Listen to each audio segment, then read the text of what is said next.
Welcome to the Wednesday fantasy football edition of Three High Safeties.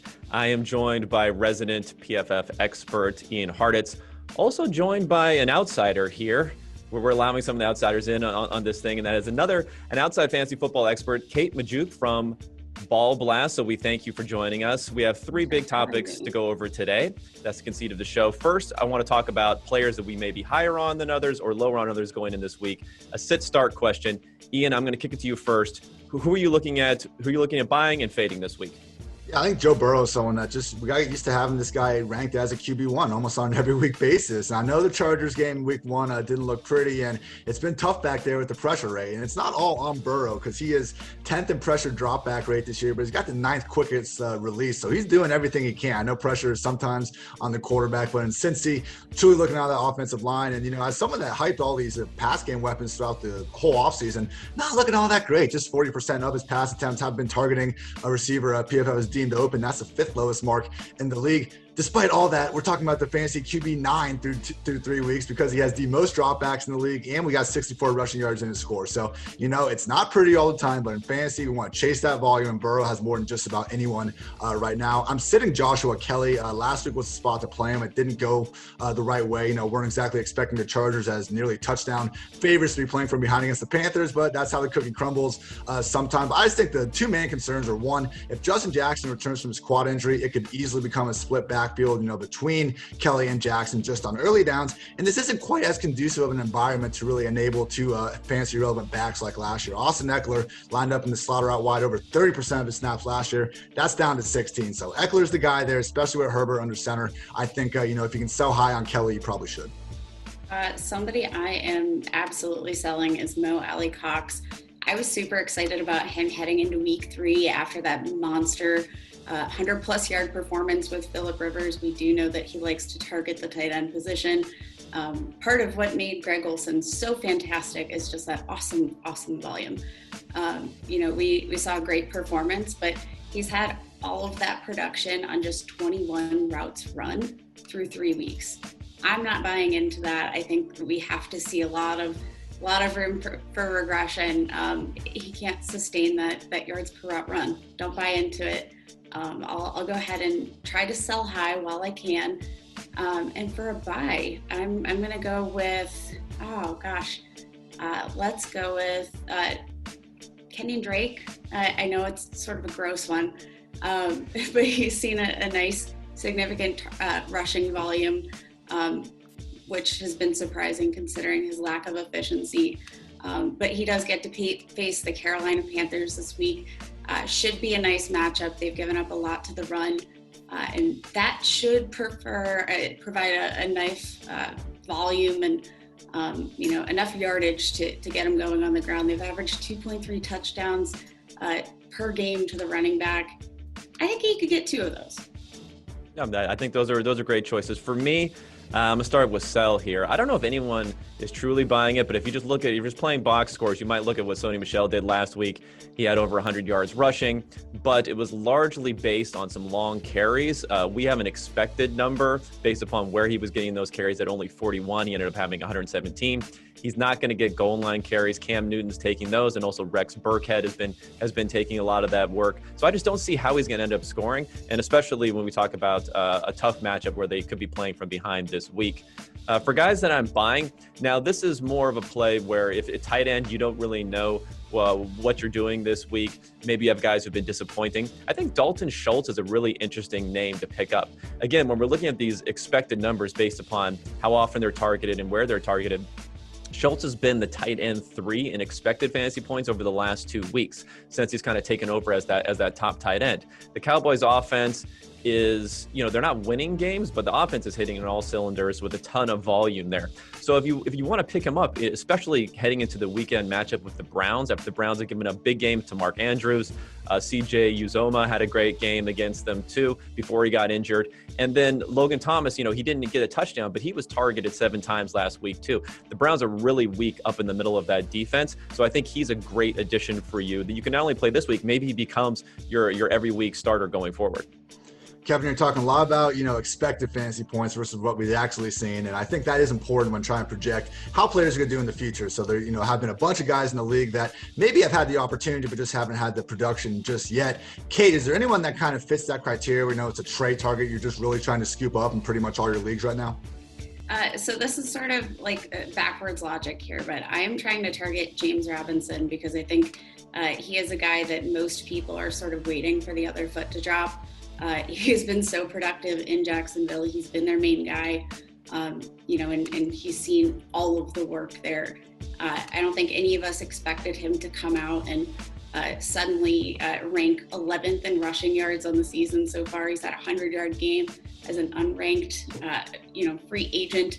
I just think I'm buying into it. I love his tape. I like the vision that he's displayed through these games. So I'm trying to buy him from somebody trying to sell him because they don't believe that he's going to keep this up. He's been used as a receiver, super encouraging. He's looked just fantastic all the way around, ranking 3rd in receiving yards among all running backs.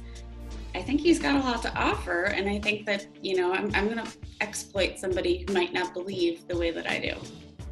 Yeah, the guy that I'm targeting this week, I'm going a little bit higher up the food chain here, and that is David Johnson with the Texans. Now, he had a marquee game week 1. He had a touchdown, which a lot of people saw, and then after that, he's kind of fallen off. He was in the 40s as far as his running back rank in week 2, and then in the 20s in week 3. He's not in the top 20 running backs right now. But if you look at the workload, I mean, you really cannot ask for anything better here. He's getting almost every single running back carry, almost every single running back target. He's running routes. Even when Duke Johnson was in there for week 1, he's running about 80% of pass plays. He's running a route on those types of plays. So the schedule is going to start to ease up here for the Texans, and that's why I think it's important. After coming off the Chiefs, the Ravens, and the Steelers, just a hellish schedule to start the season, things are going to start to open up here, and that's why if you buy him now, you're going to get one of the top workloads in the league. You're going to get a running back who's attached to Deshaun Watson, a great quarterback, so there is a lot of touchdown potential there,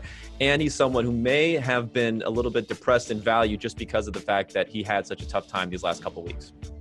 Way to take mine, Kevin. It's all good, though. I got a wide receiver for everyone out there. DJ Moore. It's been a rough couple weeks, but you know what? Going this year, there was not a single pass offense in the entire league in terms of linemen, quarterback, receivers, and coaching staff that had less continuity than the Carolina Panthers. And honestly, to see what they've done through 3 weeks, they've almost impressed me with just the fact they have resembled, an NFL offense at times. It hasn't been pretty, but I think better days are going to be ahead. We've at least seen a sort of flash from Teddy Bridgewater to think that, okay, this isn't going to be a team that's going to struggle to put up points in like an Adam Gase-esque a way moving forward. So I think DJ Moore right now, you just look at the opportunity stats and it's a screaming buy. I mean, 26% target share is 11th among all players, and the air yards, oh my goodness, only DJ Moore and Julian Edelman have more than 50% of their team's air yards across the entire league. So, hasn't converted those a lot, but he's getting the yards down, the potential yards down the field. He's getting the potential opportunities in the end zone. No Christian McCaffrey. I mean, I know Mike Davis is getting fed targets over these last 2 weeks, but make no mistake about it, DJ Moore is the Panthers' #1 wide receiver, and I think we're going to see that pop up more in the box score than in these hidden numbers moving forward. Well, luckily, Ian, I know you have about 50 trades that you're making in your leagues every week, so I knew you'd have a deep roster of targets there.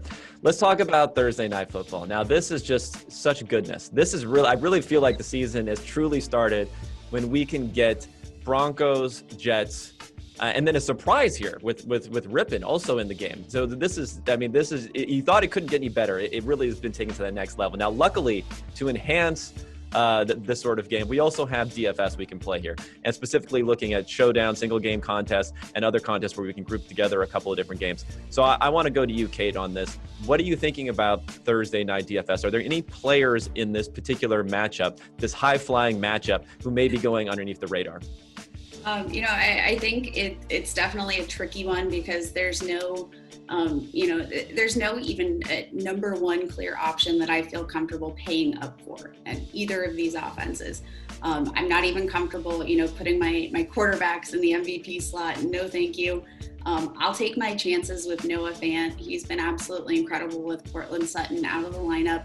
He's running a lot of routes. He's getting the target share, and he's displayed a comfortable floor for me where I feel comfortable paying up and maybe sliding him into that MVP slot. Another guy I'm thinking of is Tim Patrick, who, he's one of these guys that sort of pops up every time there's an opportunity for target share, and he can be productive on a limited basis. And then, once his starters come back, he sort of fades back into the light. But he had a decent game in week 3, and I think he could continue. Yeah, as someone that constantly chastises season-long leagues that still have kickers and defenses, it pains me to say, but I think if there's ever a week to load up on both defenses, on both kickers, it might be this one in this, high-flying showdown slate, as Kevin called it. But, if you want to have a little more fun, I do think we can go back to the well, maybe, just maybe, with my guy, Chris Herndon. I apologize to everyone out there. I was that annoying Herndon staying all offseason. I'm sure there's a lot of, wasted 15, 16-round picks on my behalf. But, the league's second most voluminous pass blocking tight end actually had some nice usage bump in his receiving usage last week. It only took about 4 or 5 wide receivers to get hurt, but Herndon did set season high marks and snaps in the slot with 12 and overall routes at 33. So it's ugly, but maybe Crowder comes back and he's kind of limited, so we see him and Berrios cancel out. I mean, Darnold, as bad as that offense is, he's going to throw for maybe like 150, 175 yards, and it has to go to someone. And I think Herndon, could lead this just awfully great game in receiving yards. Yeah, I like the Herndon call. If you're gonna, if you're gonna be on a hill, you might as well just keep on taking those bullets the entire season. With he has the workload there. So a couple of interesting names that I have here. One, we're talking about undervalued, not necessarily guys who are going to be explosive scorers, but one is LaMichael Pirine because of the fact that he came back last week. We don't really know, and I think if you're playing in tournaments, you want to embrace uncertainty. How that backfield is going to be broken up. He was involved last week. He was running routes. He had a decent rushing share. He could be even more involved this week. And it's not like Frank Gore has a lockdown on that role. And if you look at Balaj, had a lot of receiving targets, but he was running about the same amount of routes as Pirine is. So he can also be involved in the passing game. So I think he's an interesting call there. And if you want to go galaxy brain on this one, and if you really want to pick something that no one may be thinking about, if you want to pick Jeff Driscoll, even though he's not the starter, there's a possibility that, Rippon doesn't even make it past halftime in this game. And when you can get a quarterback playing from behind, who is the backup, who no one is rostered, that can be a very, very high value strategy. We've seen in some of these DK showdown contests over the last few years where that has ended up happening, like when Baker Mayfield came in for Tyrod Taylor, and other situations where the QB2 for a particular team actually ended up being in the optimal lineup, sometimes even the optimal captain. So I would sprinkle him in a little bit there just to see if you can get that type of scenario going forward, and you could profit. You want to get rid of me and get back to more great PFF YouTube content? All you have to do is push that button right there and subscribe. Thanks for watching.